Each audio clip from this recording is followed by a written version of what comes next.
Hey everybody. So I'm making this video because I feel like I owe some people an apology, including some of my viewers.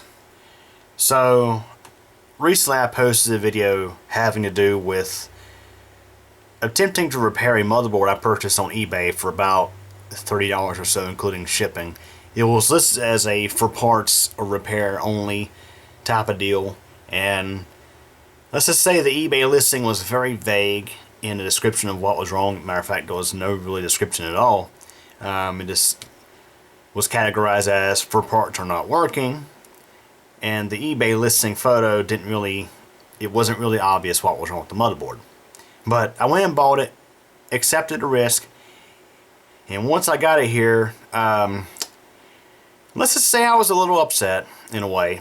Maybe I was a little too hard on the seller or whoever last owned this motherboard when I was talking about basically what I received, from the way it was packed to also the real mess that was left on the motherboard. Yes, I was a bit critical on that. Maybe I was too critical. But to say that I was berating the seller, I think that's a little much. No, I disagree. I don't think I was berating the seller. Yes, I was critical of the way that I was a bit critical of the repair attempt done on this board because it just about destroyed it, and footage doesn't really do any justice. It was really bad, and I was doing what I could to try to repair this thing. And I'll admit, I'm not the most experienced at surface mount soldering, but at the end of the day, or the end of the week rather I should say, we have a repaired motherboard. Motherboard works just fine. BIOS chip has been reflashed. I mean, works perfectly fine. I'll say that I don't fault the seller for attempting to repair this.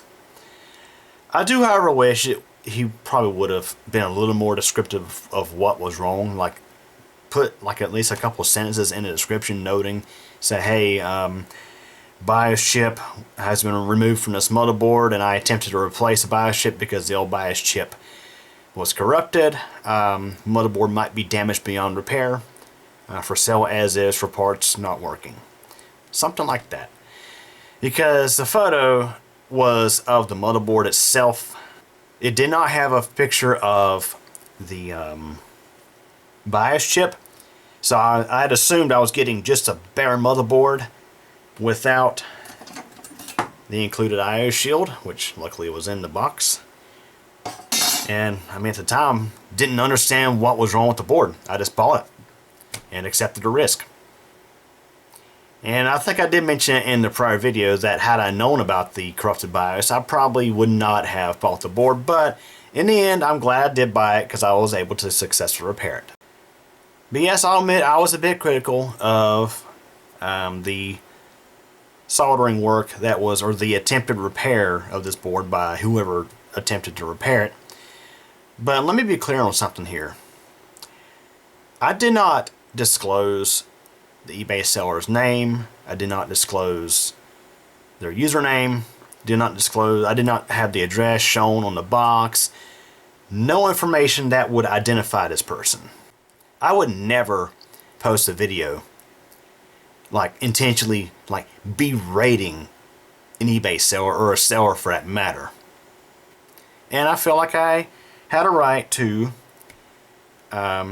share my opinions about the repair work that was done.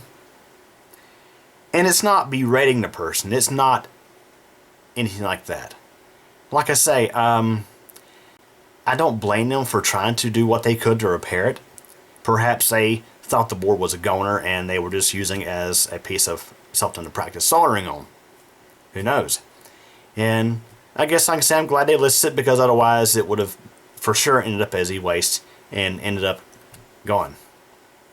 But I was able to repair it. Now, anyways, now that that's out of the way, I do realize I have responded to some comments on this channel recently in a way that's maybe not the most professional, maybe a little harsh, but let's just say that there's a lot that's been going on in my life outside of what you see on YouTube. Not saying it's an excuse, but I have been dealing with a ton of stuff this year. Stuff going on that I can't really talk about on this channel. And yes, sometimes the stress from that, plus the lack of sleep and juggling this and stuff at work, everything else, sometimes I'm not in the best mood when I pull up YouTube and I look at the comments from some of these keyboard warriors.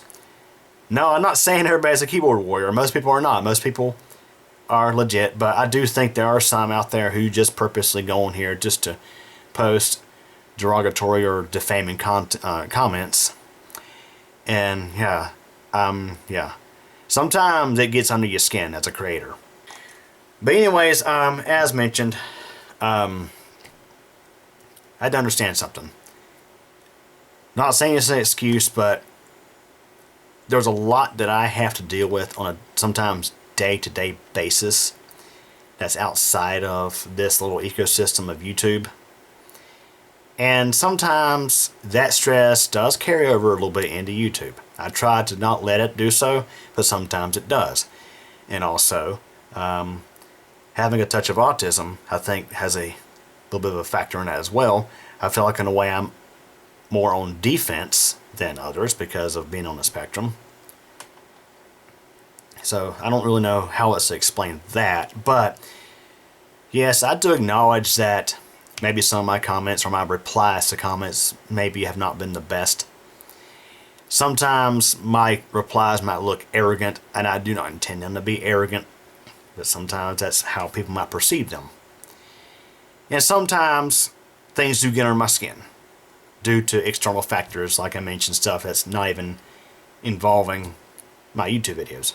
So anyways, it's something I do have to address, and I acknowledge it, and I did want to make the video just wanting to apologize to anyone who has been affected by that. So anyways, I look forward to posting new exciting content on this channel. Hope you enjoy this video. Thanks for watching.